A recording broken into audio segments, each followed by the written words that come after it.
Jaya TV நேயர்களுக்கு நமஸ்காரம். அர்த்தமுள்ள ஆன்மீகம் பகுதியில் உங்கள் அனைவரையும் சந்திப்பதில் மிக்க மகிழ்ச்சி. இன்னைக்கு நம்ம என்ன பார்க்க போறோம் சொல்லி பார்த்தோம்னா, கோவிலுக்கு செல்லும் பொழுது மாமிசம் உண்ணக்கூடாது என்கிறார்களே, அல்லது மாமிசம் உண்ட நாளிலே கோவிலுக்கு செல்லக்கூடாது என்கிறார்களே, இது ஏன் அப்படிங்கிறத தான் பார்க்க போறோம். முதல்ல நம்ம எதுக்காக கோவிலுக்கு போவோம்? கோவிலுக்கு செல்லும் பொழுது நம்முடைய மனமானது அமைதி பெற வேண்டும், மன நிம்மதியோடு ஒரு பிரார்த்தனையை முன்வைக்க வேண்டும் என்ற எண்ணத்தோடு தான் கோவிலுக்கு போகிறோம் இல்லையா? முதல்ல கோவில் எதற்காக அமைத்திருக்கிறார்கள் என்று சொன்னால், இந்த உலக நன்மையை வேண்டிதான் பிரார்த்தனை செய்து கொள்ள வேண்டும்னு சொல்கிறார். தனிப்பட்ட மனிதனுடைய ஒரு பிரார்த்தனைக்காக ஆலயத்திற்கு செல்லக்கூடாது.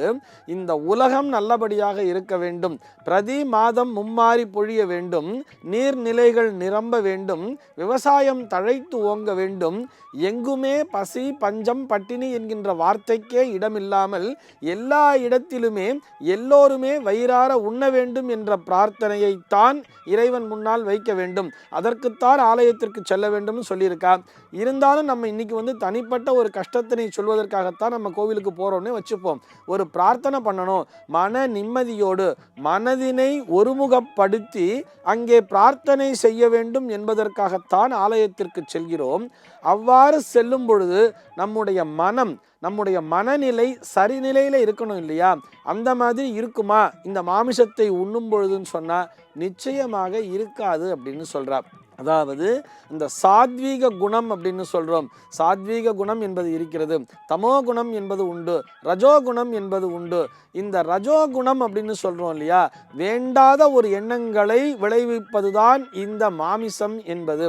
அதாவது மாமிசத்தை உண்ணும்பொழுது என்ன ஆகும்னு சொன்னா, அங்க ஆலயத்திற்கு போகும்பொழுது யாரோ ஒருத்தர் இடிச்சிடறார் அப்படின்னு சொன்னா கூட ஒரு கோபங்கிறது வந்துடும் பட்டுன்னு. அவங்க கிட்ட போய் நம்ம சண்டை போடுவோம். அதே மாதிரி ஒரு கியூல நின்றுட்டு இருக்கா அப்படின்னு சொல்லும் பொழுது கூட ஒருத்தர் தாண்டி போறார் அப்படின்னு சொன்னா அவர்களை நாம் சத்தம் போடுவது அல்லது அவரோடு போய் சண்டையிடுவது அப்படிங்கிற மாதிரி ஒரு குணங்கள்லாம் வர்றது இல்லையா?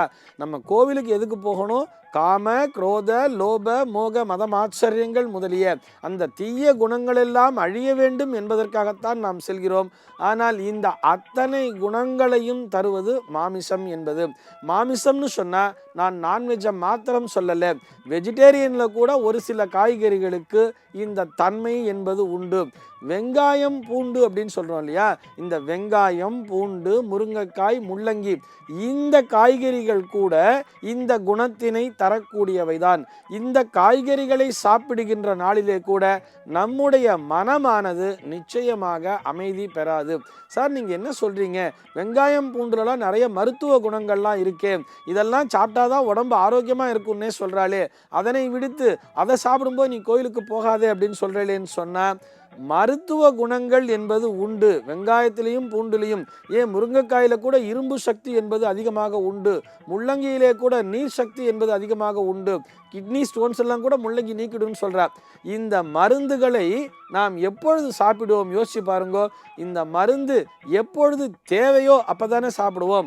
உடம்புல வியாதி இருக்கும்போது மட்டும்தான் மருந்து சாப்பிடணுமே தவிர நித்தியமே இதை சாப்பிட்டுட்டே இருக்கலாமா? மருந்து என்பது கூட அளவிற்கு அதிகமாக போகக்கூடாதல்லவா?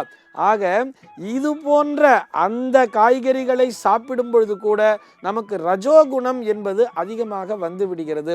அந்த குணத்தோடு நாம் ஆலயத்திற்கு செல்லும் பொழுது ஈவன் இன்னொரு விஷயம் கூட சொல்லலாம். அதாவது உளுந்த வடையை தயிரிலே போட்டு ஊற வைத்து சாப்பிடும் பொழுது கூட இந்த ததி மாஷம் என்பது, ததின்னு சொன்னா தயிர், மாஷம் மாஷாபூப்பம்னு சொன்னா உளுந்த வடையை குறிக்கும். இந்த ததி மாஷம் என்கின்ற அந்த தயிர் வடை கூட மாமிசத்திற்கு சமானம்னு சொல்லி நம்முடைய சாஸ்திரம் வலியுறுத்தி சொல்கிறது. இந்த தயிர் வடையை சாப்பிட்டுட்டு கூட நம்ம ஆலயத்திற்குள் செல்லக்கூடாது. இந்த ததி மாஷம், இந்த தயிர் வடையை யாருக்கு தெரியுமா நைவேத்தியமா வைப்பா? துர்காதேவிக்கு நைவேத்தியமா வைப்பா. துர்கா ஹோமம் பண்ணும்பொழுது அதற்கு நைவேத்தியமாக பலிக்காக இதனை செய்வார்கள். ஆக பலி என்பது அங்கே மாமிசமாக நாம் கொடுக்கக்கூடாது அப்படிங்கிறதுக்காக இந்த ததி மாஷம், அதாவது தயிர் வடை என்பது மாமிசத்திற்கு சமானம்னு நம்ம சாஸ்திரம் சொல்றதுனால அந்த பூஜையிலே அதனை உபயோகப்படுத்துகிறார்கள். இது போன்ற இந்த ரஜோகுணத்தை தரக்கூடிய இந்த உணவுகளை உண்டு நாம் ஆலயத்திற்குள் செல்லக்கூடாதுன்னு சொல்றார். போறதுனால எந்த பலனுமே இல்லையே, நம்மிடையே இந்த தீய குணங்களை வைத்துக்கொண்டு நமக்குள்ள அந்த தீய குணங்களை வளர்க்கின்ற இந்த உணவுகளை சாப்பிட்டு விட்டு நாம் அங்கே போய் எனக்கு எந்த தீய குணமுமே இருக்கக்கூடாதுன்னு சொல்லி நம்மால் பிரார்த்தனை செய்வதுங்கிறது எவ்வளவு அபத்தம், யோசிச்சு பாருங்கோ. அதனால தான் இதெல்லாம் சாப்பிட்டுட்டு கோவிலுக்கு போகாதே அப்படின்னு சொல்கிறார்.